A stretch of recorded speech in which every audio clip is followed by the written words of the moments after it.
Air mata darah. Di bawah langit kelabu pada pagi hari di kawasan timur Jakarta, Yuyun merapatkan jaket berkudung hitam yang membungkus badan kurusnya.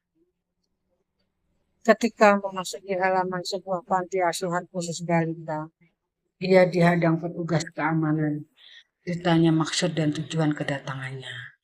Saya disuruh saudara mencari tahu informasi tata cara adopsi anak. Saya pernah ke sini. Bapak-bapak mengulas senyum. Matanya sembab. Petugas berkerut gendut itu mengangguk dengan muka masam seperti menyimpan sekian persen ketidakpercayaan. 4 hari lalu perempuan itu datang dan mengatakan akan adopsi anak. Saat petugas mengejarnya dengan penilaian bahwa ia masih sangat muda, kenapa mau adopsi anak? Mana suaminya? Berapa tahun menikah? Perempuan itu gugup kemudian meralat omongannya sendiri bahwa ia datang atas suruhan saudaranya. Katakan pada saudaramu itu, lain kali harus datang sendiri kalau memang niat bersungguh-sungguh mau adopsi anak.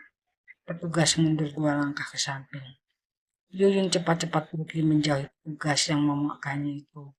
Ia melintasi musola dan sekolah untuk anak usia 4 dan 5 tahun yang bersebelahan di sisi kiri. Anak-anak berlarian di tengah taman. Ada yang main perosotan, mangkok putar, jungkat-jungkit, ayunan bangku, komedi putar, bola dunia, dan tangga majemuk. Mama, mama, seorang anak laki-laki berdiri mematung. Bola matanya berputar mengikuti langkah Yuyun yang semakin menjauh menuju gedung bagian belakang.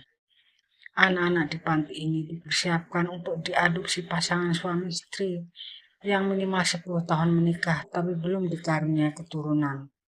Mereka dibiasakan memanggil mama pada pengunjung perempuan, memanggil papa pada pengunjung laki-laki. Yuyun mendaki tangga di gedung belakang, menyusuri koridor, berhenti di depan bingkai kaca berukuran besar yang terpajang di dinding. Dalam bingkai itu tersemat belasan foto bayi yang lahir antara tahun 2016 sampai 2017. Di samping masing-masing foto terdapat penjelasan identitas, nama, tempat tanggal lahir, jenis kelamin, keterangan rujukan, penjelasan mengenai bayi titipan atau terlantar, dan tanggal masuk panti. Mata Yuyun terpaku pada foto paling kanan baris kedua dari atas. Seorang bayi perempuan bernama Dara Julita masuk panti ini 7 bulan lalu. Ekor mata Yuyun menangkap kedatangan seorang ibu dan anak laki-laki berusia sekitar 9 tahun di lorong. Ia bergegas menuju ruangan yang setengah di bagian atas berlapis kaca. Pada bagian atas pintu tertutup terdapat papan petunjuk bahwa ini merupakan ruang khusus bayi usia 0 sampai 1 tahun. Berdiri di balik dinding kaca, Yuyun menghirup aroma wangi bedak bayi. Di dalam ruangan tembus pandang, belasan bayi tidur pulas dalam box-box berkerangka kayu bercat putih. Pada box-box tertembak identitas masing-masing bayi. Tangis bayi terdengar dari box di ujung ruangan. Seorang suster mendekatinya dengan sebotol susu. Suara tangis bayi itu redam. Yuyun menggeser posisi saat seorang ibu dengan anak laki-laki berdiri di sampingnya. Seorang rambutnya seperti habis disasak di salon. Kulitnya putih, wajahnya bening dengan hidung yang mancung. Bau badannya wangi lembut. Blazernya terlihat mahal, dengan sepatu hak tinggi sewarna dengan tas dan rok selutut. Bayi-bayi itu nggak punya bapak, nggak ada yang memeluk mereka sepanjang waktu. Sang ibu itu berkata pelan pada anak laki-lakinya. Tapi Yudin bisa menangkap jelas bunyi ujarannya. Si anak laki-laki termangu. Ia punya seorang ibu yang memiliki 1001 cara untuk membuatnya mengerti akan sesuatu. Si ibu berkata lagi pada anaknya. Mereka ada yang ditemukan di tempat sampah, di tepi jalan, ditinggalkan begitu saja di rumah sakit. Mereka tidak bisa memilih orang tua. Si anak tahu ibunya sedang sangat jengkel karena ia mogok sekolah selama 2 minggu. hingga si ibu membawanya ke sini. Si anak tahu ibunya sedang berusaha membukakan matanya untuk melihat sisi lain dunia, sisi yang kelam, gelap, penuh kemalangan, dan nasib buruk.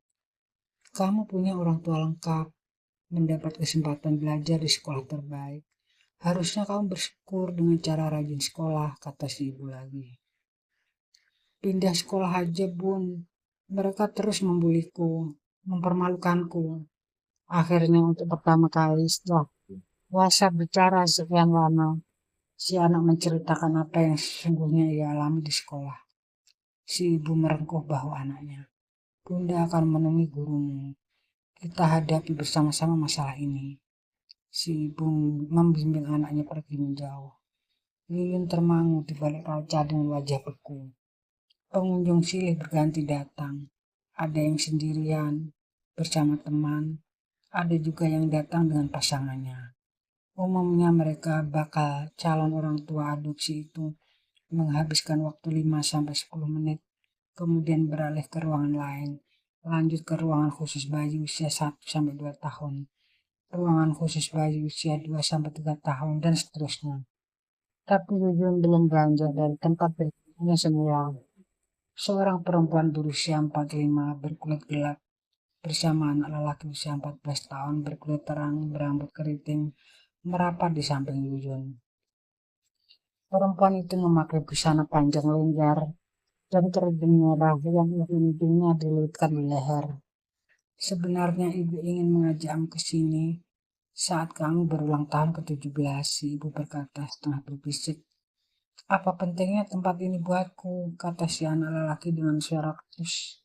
Penting, sangat penting. Tuhan mengirimmu ke tempat ini untuk menjadi anak ibu. Si anak lelaki mundur selangkah. Wajahnya mengeras. Sang ibu menatap lembut ke dalam mata anaknya. Seorang anak tidak harus lahir dari rahim kita sendiri. Ia bisa lahir dari hati. Pertama ibu melihatmu ketika masih bayi. Ibu langsung jatuh cinta.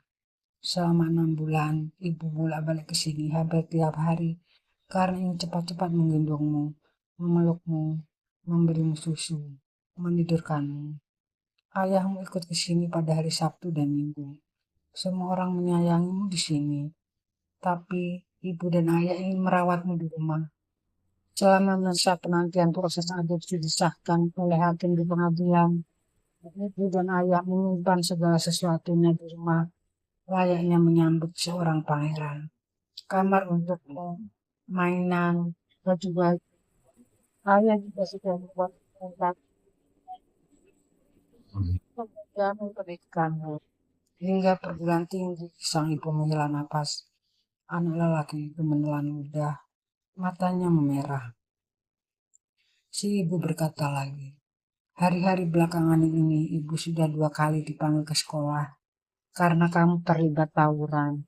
Absensimu menunjukkan kamu berangkat sekolah, tapi beberapa kali kamu tidak sampai ke sekolah. Ibu sangat mengkhawatirkanmu. Ibu ingin memastikan kamu baik-baik saja.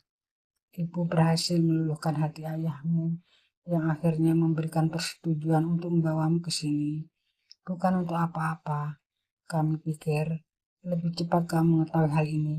Kamu bisa segera memperbaiki diri, bisa membuka diri kalau ada apa-apa di sekolah atau di lingkungan pergaulan, agar ibu dan ayah bisa membantumu keluar dari masalah.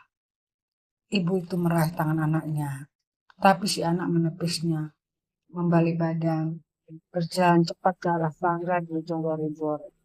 Tio, si sang ibu berseru sembari mengejar anaknya. Yuyun menunduk dengan wajah bisu. Di bagian samping sebuah toko grosiran, Yuyun terhimpit di antara gunungan kardus kosong terlipat.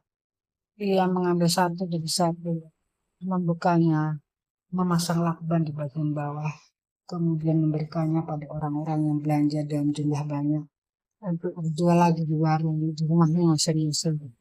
Pekerjaan melakban bagian bawah kardus itu biasanya ia tekuni dari pagi sampai sore. Tapi menjelang istirahat siang ini, pikirannya dipenuhi takut. Sepertinya ia tak akan menuntaskan pekerjaan sampai selesai. seorang perempuan dengan rambut kuncir bernama Ruruk. Pelayan toko bagian dalam menghampiri Yuyun. Cari makan yuk. Yuyun masih memasang lakban. Duluan aja, nanti aku menyusul, suaranya dingin. Ruruk bergabung dengan beberapa pekerja toko menuju warung di pinggir jalan. 5 menit kemudian, Yuyun mengambil arah berbeda. Tapak-tapak kakinya berpijak pada trotoar, namun pikirannya melayang jauh ke belakang, ke masa paling gelap dalam hidup ketika ia kelas 2 sekolah menengah atas dan tinggal di sebuah desa di Bengkulu. Ayahnya supir angkot dan pemabuk, ibunya pedagang sayur di pasar. Aslinya lembut, tapi perangannya menjadi kasar karena tabiat suaminya yang jarang memberikan uang belanja. Harus diminta dulu dan memberikannya, pun jauh dari kata cukup. Ego ibunya yang merasa sebagai perempuan dan istri yang mestinya dinafkahi sering melejit ke depan, membuatnya sering marah-marah. Suatu hari jam 3 dini hari, ibunya sudah berangkat ke pasar. Ayahnya datang dalam keadaan mabuk. Si ayah mendapati Yuyun sedang tidur pulas. Ayah itu melakukan suatu perbuatan terhadap anaknya, anak perempuannya itu, dan merekamnya dengan kamera ponsel. Yuyun menjerit-jerit dan memberontak, tapi tenaga ayahnya yang bertubuh besar dan gendut jauh lebih kuat. Si ayah itu menampar pipi Yuyun dengan sangat keras. Yuyun tak berdaya, air matanya mengalir tanpa suara. Jauh di kedalaman sana lebih menyakitkan lagi. Air mata darah campuran rasa jijik, amarah, kecewa, sedih, dan segala emosi yang tak bisa dijelaskan dengan kata-kata. Jangan cerita pada ibumu. Kalau sampai kamu cerita, aku bunuh ibumu, si ayah berkata dengan tatapan mengintimidasi.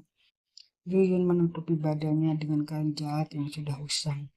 Bibirnya gemetar, tangannya meremas spray dengan kencang.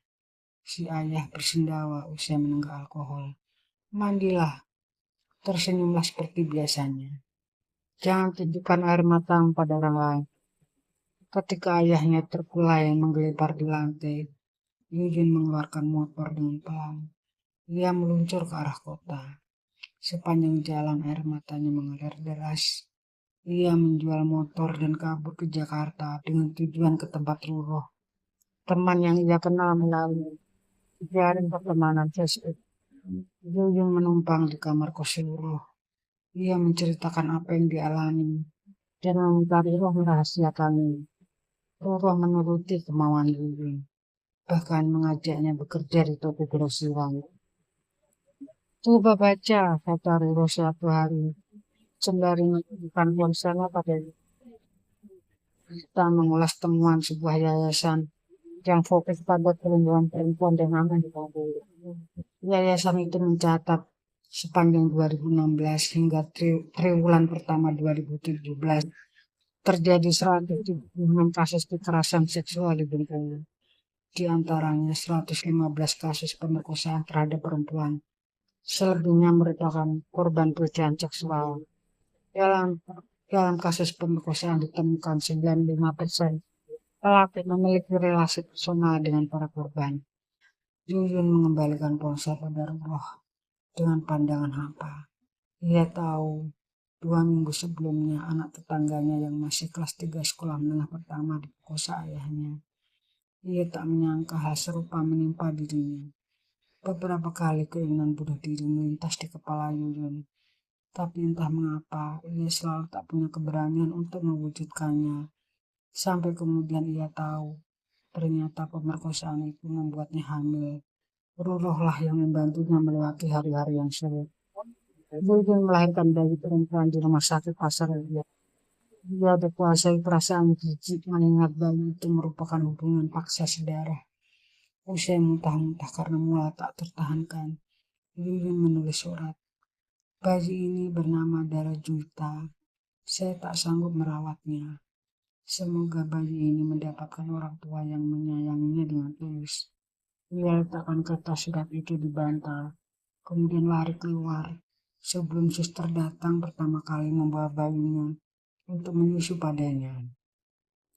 Sejak itu dan hari-hari berikutnya, Yuyun memantau perkembangan berita terkait bayi perempuan yang ditelantarkan ibunya di rumah sakit. Bayi itu dilaporkan ke polisi, kemudian dikirim ke panti asuhan khusus balita. Yuyun ingin mengingkari keberadaan bayi itu, tapi tak bisa. Dengan pikiran berkecamuk, ia naik ke jembatan penyeberangan, berdiri tepat di bagian tengah. Matanya melihat ke bawah, mereka-reka berapa meter ketinggian. Apakah sakit ketika ia melayang ke bawah? Apakah ia akan langsung mati ketika badannya berbenturan dengan aspal? Apakah ia akan terlindas lalu jatuh di atas mobil yang sedang melintas? Banyak orang lalu lalang di jembatan penyeberangan yang terhubung ke halte Transjakarta. Tak ada yang memperhatikan Yuyun.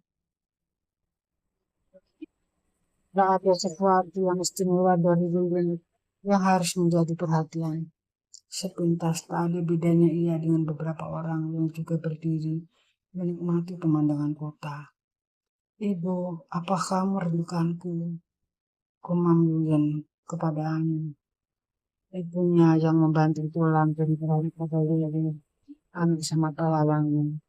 Kalau mampu mengangkat derajat keluarga.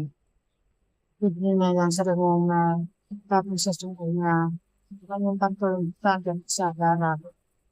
Ibunya, walau punya suami berperangai buruk, ia tak lari dari rumah seperti dilakukan seorang tetangganya. Bagaimanapun keadaan jodohmu nanti, apakah layang, apakah lapang rezekinya, atau sempit rezekinya, kamu perempuan harus mandiri. Karena kita tidak pernah tahu ke depannya akan seperti apa. Umur orang tak ada yang tahu. Kita harus siap menghadapi apapun yang terjadi. Tutur ibunya suatu hari, saat suasana hatinya sedang down, saat suasana hati lagi buruk, ibunya pernah melonceng palu ke kamar, nyaris mengalungkannya pada suami yang tidur pada saat orang-orang umumnya sedang bekerja. Ibunya itu kemudian kembali ke dapur, meraup paku di bawah meja, memukul-mukulkan palu pada paku yang menancap di dinding untuk menyalurkan amarahnya. Aku telah menikahi ini di antara suara palu yang berdebun. Yuyun merasa lapar dan ingin makan. Ternyata aku masih punya keinginan makan nasi hangat, urap dan peyek, udang. Sepertinya enak.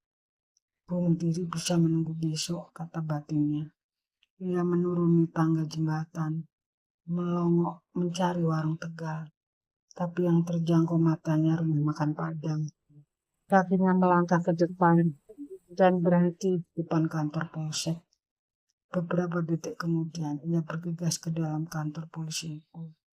Ada yang bisa saya bantu? Seorang petugas mempersilakannya duduk. Saya ingin melaporkan kejahatan yang telah dilakukan ayah saya. Tamat.